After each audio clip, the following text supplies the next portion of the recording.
Yo, people. Okay, so got another one. It's another reasonably hard one for me as well. Grown up listening to KRS One, BDP, KRS One from '87. You know, I was never a massive BDP KRS One fan early on, but definitely from his sort of solo stuff, I was definitely into him. I've seen him live many times. Um, Always thought he was a bit arrogant. So I didn't warm to his sort of character so much, like I did to rappers like Chuck D and Rakim. But yeah, I mean, KRS One's up there with, Chuck D, Rakim, and KRS One as probably the top sort of three golden era rappers that have influenced me. So yeah, this is a hard one for that reason. But since KRS One came out with his stuff with the Africa Bambaataa abuse allegations, I pretty much lost all my respect for him from that. So, as much as it's a hard one, I pretty much lost all respect for him, as I said, from that. But anyway, KRS One is playing the role of Tarana Burke, the woman, yes, woman that started the Me Too movement. And there she is. Now, I could just stop the video here and just say that's the conclusive evidence, because seriously, KRS One has always been famous for his nose. And, I ain't never seen anyone with a nose as big as KRS One. And, this woman's got KRS One's nose. But not just that, the eyes, instantly you're like, that's KRS One. Like, but, obviously then you go through stuff. You think it can't be, it can't be. That is KRS One. The fact that she started the Me Too movement, I mean, that movement in itself has an agenda. It's basically to spread the hatred of men. It is not to help and defend women as they make it out to be. It has an agenda behind it. So let's look at some similarities. So straight away, strangely, they went for the link of both from the Bronx. Famously, KRS One from the Bronx, South Bronx, famous song. And Tarana Burke is from the Bronx. So, they're taking the piss there, linking that one. That's making it blatant. The ages are very different. She was born in 1973, so I think she's 47. And he's I'm not sure exactly when he was born, but he's about 56 or so, something like that. So yeah, looking further into it to find some evidence. Here's a picture of Tarana with her hand in her jacket, which, for those that know, and I'll show you a picture of proof, this is a Freemasonic symbol. So there you go, the Master of the Second Veil. Then we have the classic old school BDP pose, which, didn't mean much back in the day, but now is blatantly obvious, is a Freemasonic pointing to the head gesture of Master Mason. There we go there, the mark of the Master Mason. Now I'm going to show you a clip, because KRS One was asked in a video clip, was he a Mason? And I'll show you the clip, and he denies it, but I'll show you the clip. One question, you were speaking about why haven't they killed you yet, or things like that. I wanted to speak about Illuminati, and if you believe in that, if it's infiltrated hip-hop. And a lot of people say, like Jay-Z, Kanye West, they have affiliations with that, and when you reach a certain level in hip-hop, that they approach you. I'm wondering if anybody has approached you on that, if you're working with them, because some people I've heard say they believe KRS One is a Mason or something like that, and if you didn't mind speaking on that, and what your thoughts are. Yeah, well, where do I start? No, I'm not a Mason. Let's start there. I studied Freemasonry, though. Studied for about 20, well, coming up on 20 years now. Studied Freemasonry. I've known Freemasons all my life. They trust me with their secrets. They trust me with their symbols. They trust me with their knowledge. I'm considered a 33-degree Master Mason, but I'm not a Mason. I'm sort of what you would call an honorary member because I understand the truth. Masonry is not the Illuminati. So there you go. So he goes into a lot more depth there, and I'll put the link to the video on it because there's a lot more that he says, which is really interesting. And you know, I have learned a lot from KRS-One. He is clever. You know, he does know a lot of the knowledge, but because he's been given the secrets. But you know, he says he studies Freemasonry, but he's not a Mason. But he's known Masons all of his life. So I mean, even if that's true, which I don't believe because I think he's full of shit, I think he's just a blatant liar. And notice when he was asked about that, he sort of turned his back on the guy. You know what I mean? Like his body language was like defensive.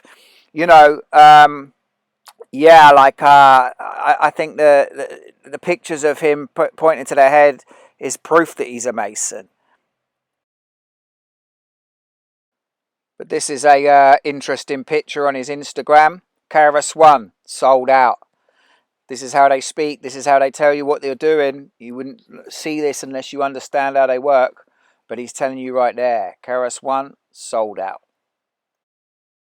And then, of course, he got the gospel of hip-hop, according to KRS-One. You know, when he did this, I started seeing him for the arrogance. You know, like I said, I always thought he was arrogant, but this was another level for me, like KRS-One writing the gospel of hip-hop, you know. And this was before I understood that Freemasons wrote the Bible. It's like, I just saw it as just, yeah, I mean, I just saw it as like turning it into a religion, making hip-hop, you know, controlling it, like, and controlling the people's minds with how you should think and how you should do this thing. And then, of course, he has been on the Alex Jones, or should I say Bill Hicks show, many, many times. Another thing that started ringing bells for me when I saw him was kept being on with Alex Jones. I thought he's definitely part of it. He's hooking up with Alex Jones. He's definitely part of it. So looking into Tarana's supposed height, she's supposedly 5'7". Now, as I said, I've seen KRS-One many times live. I've been up close to him. I've not actually met him, but I've been right near him. I've seen him times. He's a tall guy. He's a big guy. He's definitely about 6'2" to 6'4". And I notice a lot of pictures of Tarana, she's sitting down. Most of the pictures, she's sitting down. Now, I found this one with Jeff Goldblum. Now, Jeff Goldblum's supposedly 6'4". So look, this there. But, you know, this is how they roll. They're probably standing on a step, he's standing down, or however they are, they get this kind of, they know how to do this, just simple tricks of the camera, you know, simple things to fool, make her look like 5'7". And there's Jeff Goldblum, supposedly 6'5". I've seen him 6'5", 6'4". Now this is a picture of Tarana from when she was supposedly younger.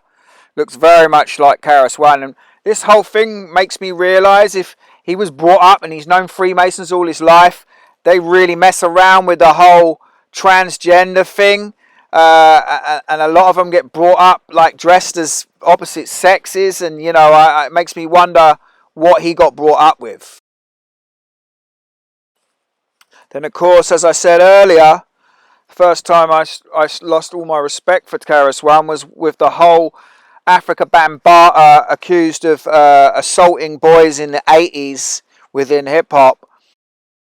He not only was quiet on it, he said some really disrespectful things, which I'll show you in a sec. But from that point on, I started to really see who he was, and that's when I lost my full respect for KRS-One. And then when you start looking into it, you realise that Bambaataa was part of it from day one. Zulu Chosen, chapter 33, Bronx River, of all of the numbers it could be, it's 33. So we know he's part of it. And then you start to think, well, did they socially engineer the whole of hip hop? If Bambaataa was part of it from day one, and KRS-One's been down like this, did they completely create and invent hip hop with an agenda from day one, or was it organic? But you know, there's Bambaataa. He's been down with them like that for day one. Now, these are the comments that KRS-One made after the allegations. Basically, he said, me personally, I don't give a fuck. So we know where his loyalty lies. So this is the point of Freemasonry. They have to stand by their brothers, regardless to what they think. Yeah, I mean, that's why it's such a corrupt organisation. This is a clip from an interview she done, which I'll show you a bit of. Nice one-eye symbolism there, blatant. But to be very conscious, and I could identify injustice really early because of the books that I was given to read and the things I was exposed to. But then at 14, I joined an organization called the 21st Century Youth League. I mean, look, that is KRS-One. I know what he looks like a mile away. That is KRS-One. Hair back there, it's blatant. But you know, the voices, I don't know how they do the voices. Some suggest that it's neuro-linguistic programming. I don't know, it's Hollywood. They got all sorts of tricks they can do. So don't be just fooled by the voices. As I said before, look for the similarities. And as similarities go, just check out the teeth here. Look at those teeth.